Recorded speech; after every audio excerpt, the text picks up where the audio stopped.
Welcome back for another video.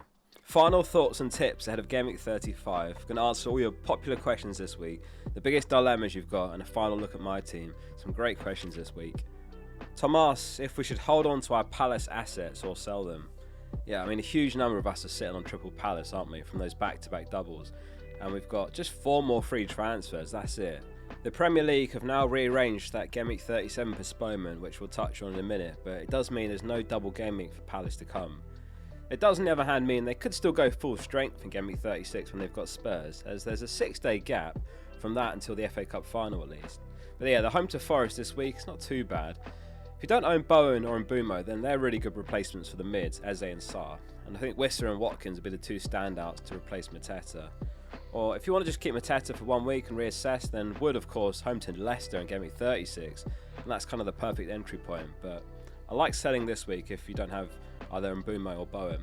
But basically a lot of teams right now are sitting on either Saka and or Rashford, which takes priority over selling any Palace assets at the moment. Yeah, keep that in mind if you've got either of those, they're higher priority sells. Question from David, who's the best assistant manager for the rest of the season? So yeah, Glasner's obviously a really popular pick for those chasing the upside because he's got the table bonus against Forest home this week, and he's got Spurs Gameweek 36. It's not a bad fixture at all versus Spurs, so you can keep him for 2 games and then reassess. And as I say, there is that 6-day gap to the FA Cup final as well, so they may not rotate. Pep's the more secure choice. He's got Wolves home this week, and they're obviously heavy favourites to win that, despite the form of Wolves recently. And it's Southampton Gameweek 36 as well, which should be a goal fest. And then you can just reassess in Gameweek 37. My preference is to go safe and sensible with Pep, but if you're chasing, then go for Glasner. Okay, so what's going on with these doubles and blanks then? Well, we've just had the final fixture announcement of the season, and it's not good news if you're hoping for doubles and blanks. There's going to be no more doubles and blanks this season, that's it. Single game weeks, 4 of them to go. The FA Cup finalists have had their games moved to Tuesday, so it remains in Gameweek 37. Spurs have had their request rejected evidently, and they're going to play on Sunday still against Villa. So yeah, just 4 single game weeks. I've sorted the final 4 game weeks by difficulty in the FPL Focal app, so here's the screenshot of that. It's actually Ipswich who are top, but yeah, we're not really looking there, are we? We've got Forest, Man City, Brentford and Villa, all notably high up. Palace rock bottom. So what's the scout selection looking like for Gameweek 35? How many have you got from the team? So this week, the best team according to the scout is Raya in goal, Vardiol, Munoz and O'Brien in defence, Salah and Mbumo, Bowen and Trossard midfield, and then it's Isak, Marmoush and then Dye up front. I'll see what they're doing with the Trossard pick here. So Partey's back for the second leg, he's not suspended now, so that'll probably see Marino striker in the second leg and Trossard misses out. So yeah, he probably plays 80 or 90 minutes against Bournemouth, but a bit of a risky transfer otherwise. Sterling and Ranieri probably start as well for Arsenal as the front 3. I'd probably have gone for a double Everton defence with Pickford or maybe chucking Brantford, but it's a good looking team. And they're in agreement with Glasner, they've gone Glasner assistant manager. Some exciting news actually, I've just hired a full-time developer to work on the website and the app for you guys, and the first major update to the website is a brand new articles widget. Basically every game week now I'm going to be posting 3 articles, including predicted lineups for all 20 teams, and then a bunch of other stuff like my team, players to buy and so on. No extra cost to all the existing subscribers. And I should mention there's going to be loads of new features that will be free to come as well. But yeah, that comes with a word of warning. It is expensive to have a developer, so next season the price is going to have to go up a little bit on the website to just try and reflect that and recoup some of it. But if you sign up now, you're going to lock in a legacy price forever, so that's some incentive if you were considering it. I'm only going to share that tip once actually here. So go to fpl.page or FPL Focal in the App Store. The app's free to install. There's loads more new features, as I say, in the pipeline as well. If you're not aware of some of the other member benefits, you get a completely ad-free experience. You can rearrange the widget layout on PC and mobile. You can change the theme. You can remove widgets, and there's some extra features as well.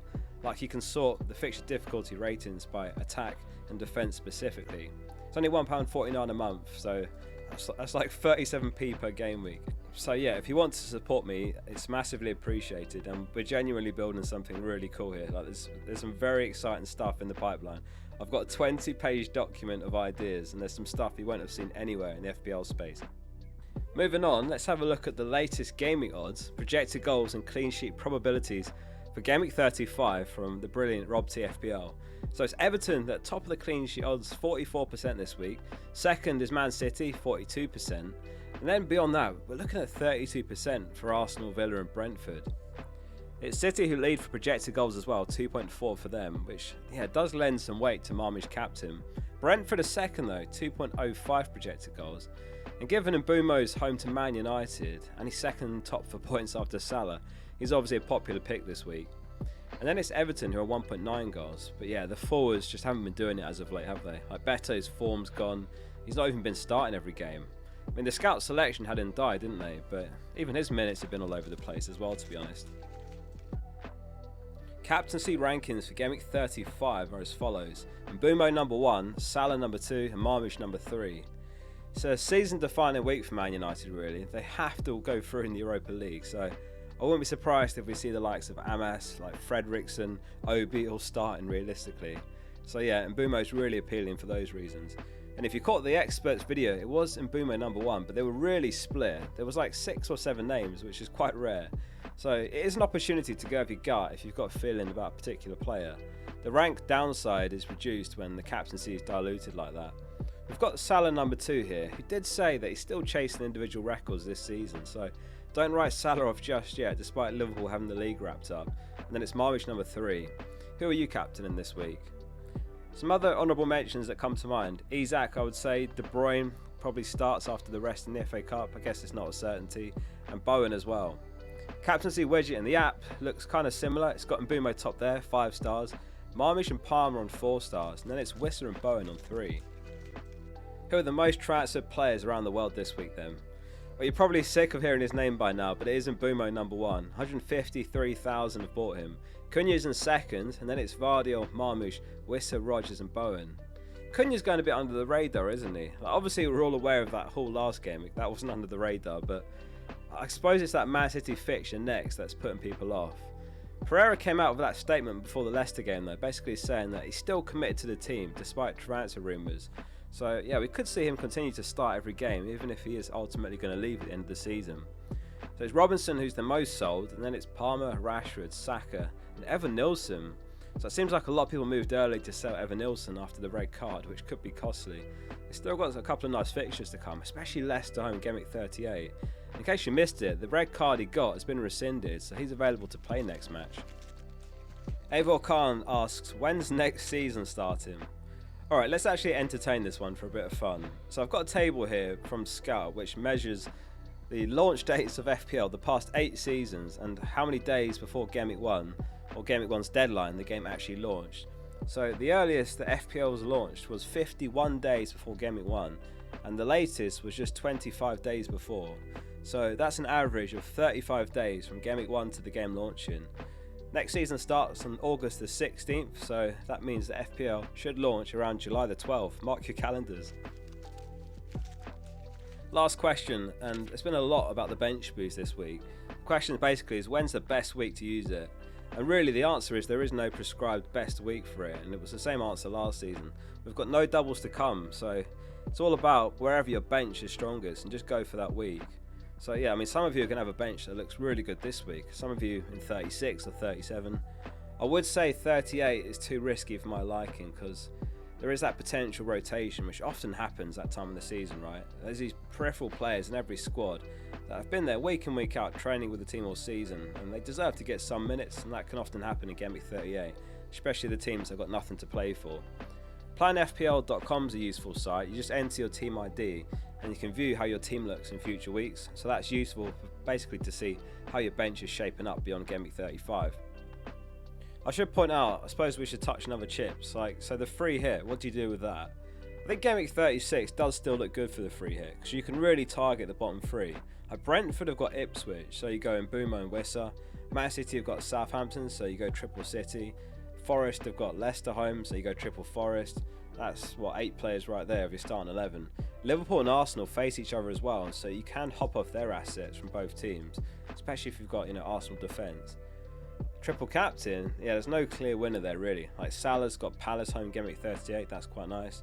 You could back Wood home to Forest in 36, or Marmoush versus Southampton if Haaland's not back. If you're still sitting on a wild card, then I'd use it right now. Like, we know there's going to be no more doubles or blanks to come, so 4 single game weeks to prepare for. See the experts video from Gameweek35 if you need a wildcard team to look at and some analysis. Finishing up with some final thoughts on my team then. This week it's Raya in goal, it's Vardy or Burn and Saliba in defence, Eze, Saka, Salah, Rodgers and Eze midfield, and then it's Isak and Marmich up front. Saka to Mbumo is the planned transfer, and then I'm going to captain Mbumo. So one small tweak I've made is Burns coming in for Wan-Bissaka. I mean, even against a rotated Spurs side, it's kind of hard to imagine West Ham shutting them out. Like, their last clean sheet was against Leicester in Gameweek 27, so 8 games ago. Brighton obviously are a solid attack in fairness, but yeah, Burns come in. Could perhaps be a slightly cagey game, as Newcastle try to eke out the 3 points there and move on in their bid to secure Champions League football. Would you start Martinez over Raya? Now on the clean sheet probabilities, they were dead even, so I could just hedge, or I could just stick on double Arsenal defence. And what about Mateta over Sarr? Those are kind of the 50-50s I still need to decide on, but it feels settled, so I'm going to leave it as it is. And yeah, I hope for an early Mateta sub again before he's done anything. Thanks very much for watching and good luck in Gameweek 35. See you soon for the next one.